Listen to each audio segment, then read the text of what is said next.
जैसे ही class 10th और 12th की टेंटेटिव डेट शीट को रिलीज किया गया, उसके बाद में स्टूडेंट्स के मन में बहुत ज्यादा कंफ्यूजन है और सबसे बड़ी बात कि वो परेशानी में आ गए हैं कि सर किस तरीके से आगे बढ़ना है, क्योंकि यहां पे बहुत सारे सब्जेक्ट ऐसे हैं जो हार्ड हैं लेकिन उनके बीच में गैप बहुत कम है।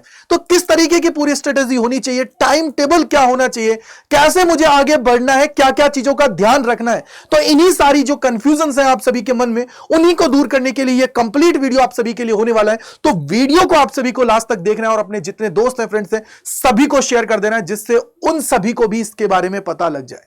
तो मैं गजेंद्र शर्मा एक बार फिर से आप सभी का स्वागत करता हूं साइंस अड्डा 24/7 के ऊपर।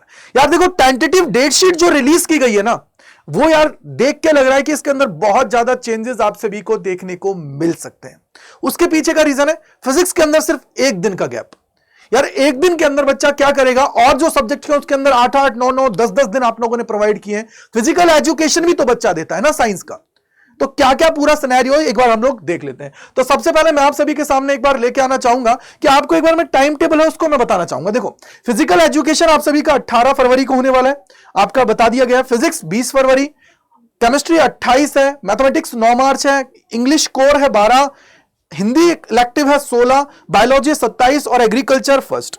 आप में से बहुत सारे बच्चे होंगे जो साइंस के जनरली इन्हीं में से सब्जेक्ट्स लेते हैं, जिसकी वजह से उनका सारा ध्यान अभी इसके ऊपर है। अगर मैं यहां पे देखूं तो आप देखोगे कि सर जो फिजिकल एजुकेशन और फिजिक्स का पेपर है ना, सिर्फ यहीं पे हमें थोड़ा सा प्रॉब्लम हो रही है। बाकी सारी चीजों को देखोगे तो आप लोगों के पास एक सफिशिएंट टाइम है। सफिशिएंट टाइम का मतलब क्या है कि आप आराम से 2-3 दिन 4 दिन के अंदर पूरा सिलेबस है उसको कवर कर सकते हो। अब ये कैसे पूरा सिनेरियो आप सभी को रखना है ना, उसकी बात मैं यहां पे करना स्टार्ट करता हूं। सबसे पहले आप यहां पे देखेंगे कि सर देखो, मेरे पास जो टाइम है ना, बेसिकली अगर मैं पूरे टाइमलाइन की बात करूं तो मेरा जो है फरवरी के 17 तारीख से हमारे पेपर से स्टार्ट हो रहे हैं, जो पहले माइनर है, फिर उसके बाद में पूरी कहानी है। हर साल यही होता है। यानी कि मैं अगर सिंपल बोलूं तो मेरे पास अभी अक्टूबर से लेकर दिसंबर तक का टाइम है, क्योंकि ऑलमोस्ट सितंबर कंप्लीट हो गया है। अब मेरे को जो ये 3 महीने ना, इसके अंदर कंप्लीट सिलेबस करना है, प्लस में मेरे को नोट्स भी बनाने हैं। अगर ये मैं कर लेता हूं तो मेरा काम हो जाएगा, अगर नहीं करता हूं तो मैं पीछे रह जाऊंगा। दूसरी इंपॉर्टेंट चीज, जनवरी बेसिकली सिर्फ और सिर्फ पढ़ने के लिए नहीं, प्रैक्टिस और मॉक टेस्ट बोलिए या फिर आप सैंपल पेपर बोलिए, उसी के लिए आगे चलने वाला है। अगर मैं सिंपल एक वर्ड में बोलूं तो भैया, प्रैक्टिस और सैंपल पेपर जितना ज्यादा लगाओगे उतना ज्यादा आपके कॉन्सेप्ट बूस्ट होंगे और उतना ज्यादा आप एग्जाम के लिए तैयार होंगे, एग्जाम लाइक एनवायरनमेंट के लिए तैयार होंगे। और मैं आपको एक चीज यहां पे बोलूंगा कि जो ये टाइमिंग है ना 10:30 से लेके 1:30 बजे तक की, इसी टाइमिंग में आप सभी को यहां पे पेपर है उसको अटेम्प्ट करना है, तभी जाके बात बनेगी। क्योंकि पहले से ही आप उस टाइमिंग के हैबिचुअल हो जाएंगे और काम हो जाएगा।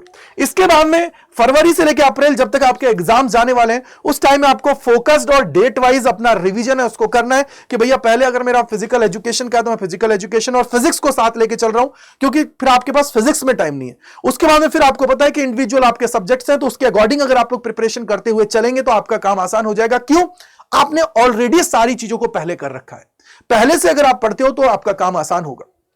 इसके बाद में अगर मैं आपको यहां पे दिखाना चाहूं तो देखो, ये अक्टूबर से लेकर दिसंबर का जो मेन जो आपका प्लान होना चाहिए वो ये है कि यार आप लोगों को यहां पे एनसीईआरटी को रीड करना पड़ेगा, उससे नोट्स बनाने पड़ेंगे। हो सकता है कि अगर आप लोग हमारे साथ जुड़े हुए या किसी भी मीडियम, किसी भी प्लेटफॉर्म से जुड़े हुए हैं तो उनको अपने नोट्स प्रॉपर बनाने पड़ेंगे और शॉर्ट नोट्स भी बनाने पड़ेंगे, जिससे रिवीजन आसान होगा।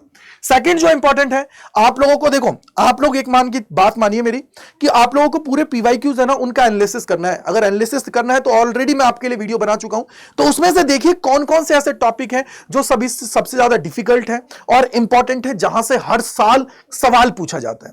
क्योंकि जितने ज्यादा अगर आप पहले से ही चीजों को करके तैयार रहोगे तो लास्ट मोमेंट पे आपको जो डिफिकल्ट टॉपिक्स हैं, जो इंपॉर्टेंट टॉपिक्स हैं, उनको ही रिवाइज करना पड़ेगा, क्योंकि थ्योरी तो आप ऑलरेडी कवर कर लोगे। वीकली आप लोगों को सैंपल पेपर देना है, सेल्फ असेसमेंट, यानी कि आपने सैंपल पेपर दे दिया एक देने के बाद में फिर आप लोग उसका एनालिसिस करोगे कि यार कहां पे आपसे गड़बड़ी हो रही है, कौन सा टॉपिक आपका वीक है, कैसे उसको दूर करना है। मिस्टेक की एक अलग से नोटबुक बनानी है जिसको एग्जाम टाइम से पहले आपको रिवाइज करनी है, क्योंकि एक टॉपिक ऐसा होता ही होता है बच्चों जिसमें आप लोगों को गड़बड़ी होती है, तो उसको अवॉइड करना है, उसको दूर करना है, तब जाके आप चीजों को कर पाएंगे।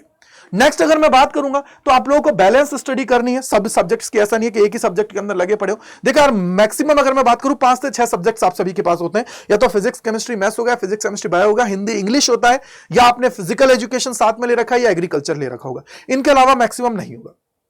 अगर ये ले रखा है तो आप लोगों को बैलेंस करनी है। जैसे आपको पता है कि सबसे ज्यादा जो आपका वीक सब्जेक्ट है उसमें टाइम देना है। मान लीजिए अगर मैं 1.5 घंटा फिजिक्स को दे रहा हूं तो 1 घंटा मैं बायो को दे रहा हूं, 1 घंटा मैं केमिस्ट्री को दे रहा हूं। उसके अलावा मैं और सब्जेक्ट्स को भी दे रहा हूं, या फिर आप ये कर सकते हो ऑल्टरनेट डेज पे भी कर सकते हो। क्योंकि यार देखो, आपको पता है कि आपके पास अराउंड, अगर आज से मैं कैलकुलेट करता हूं तो एक 4 एक महीने में है, तो मतलब 12 से लेके 14 वीक आप सभी के पास हो जाएंगे टोटल। तो आप ये देखोगे ना यार कि 6 वीक, अगर 12 से लेके 12, 4 4 4 4 12 हो गए, 12 से 14 वीक है। तो मैं कहूंगा कि 7 वीक में मैं 3 सब्जेक्ट कर रहा हूं, अगले 7 वीक में ये कर रहा हूं। तो यानी कि एक दिन छोड़ के एक दिन भी करोगे तो आपका काम हो जाएगा, क्योंकि 2 दिन में आप एक चैप्टर तो कंप्लीट एटलीस्ट कर लोगे। तो ये स्ट्रेटजी आपको रखनी पड़ेगी। देन इसके बाद में हम लोग देखेंगे कि यार आप लोगों का जनवरी का प्लान क्या होना चाहिए कि भैया 2 पर सब्जेक्ट वीकली आप लोगों को क्या करना है, यहां पे वो मॉक टेस्ट लगाने, या मैं बोलूं सैंपल पेपर लगाना है, प्रैक्टिस करनी है। जितनी तगड़ी प्रैक्टिस होगी पेपर के अंदर उतना अच्छा करके आओगे आप लोग। तो आप लोगों को अपने वीक एरियाज पे काम करना है, सैंपल पेपर से आपको पता लग जाएगा, तब जाके आप लोग चीजों को बहुत आसानी से अच्छे से कर पाएंगे। और ये मान के चलिए कि आपका काम आसान हो जाएगा। शॉर्ट ट्रिक्स हैं, क्विक रिविजन्स हैं, नोट्स हैं, उनको आप लोगों ने जो पहले बना रखा है उन्हीं के थ्रू आपको रिविजन करना है। हो सके तो यार जो होता है ना, फ्लैश कार्ड्स बनाते हो आप लोग और शॉर्ट नोट्स बनाते हो, तो उनको भी आप बना के रख लीजिए, जिससे आपका काम आसान हो जाएगा। एटलीस्ट ये मान के चलिए कि अब आप लोगों को उसी चीज पे फोकस करना है और आगे बढ़ना है।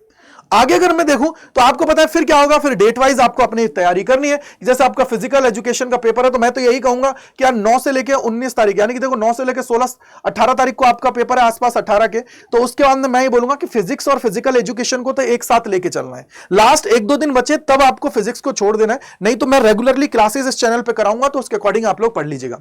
साथ ही साथ फिर आपको पता है कि फिर तो काफी टाइम है, तो उन गैप के अंदर आप लोग पर्टिकुलर सब्जेक्ट को कर सकते हो, कोई दिक्कत नहीं है। लेकिन इनिशियल 2 ये सब्जेक्ट्स ना, इनको एक साथ लेके चलना पड़ेगा। और मैं तो ये कहूंगा कि 1 फरवरी से ही इन दोनों सब्जेक्ट्स की तरफ आप लोगों को मुड़ जाना है।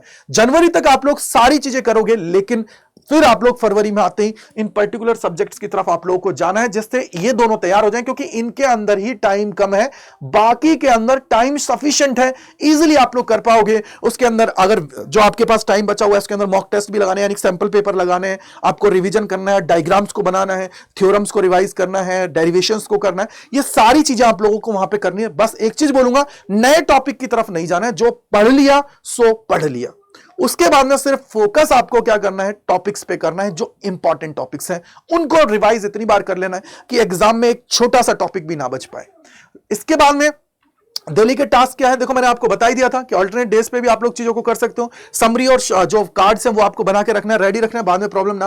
आंसर नीट एंड क्लीन लिखना है, क्योंकि आप लोगों का हर एक स्टेप का मार्क्स होते हैं, तो स्टेप बाइज आपको चीजें करनी है, रेगुलर ब्रेक्स लेने हैं। और सबसे बड़ी बात है कि अपनी हेल्थ का ध्यान रखना है, क्योंकि अब जो महीने हैं ना वो गिनती के हैं भाई, 3 से 4 महीने गिनती के हैं। अब आपके पास ऐसा नहीं है कि सर मैं जून से पढ़ रहा हूं तो टाइम है। जून, जुलाई, अगस्त, सितंबर, 4 महीने आप लोग ऑलमोस्ट वेस्ट कर चुके हो।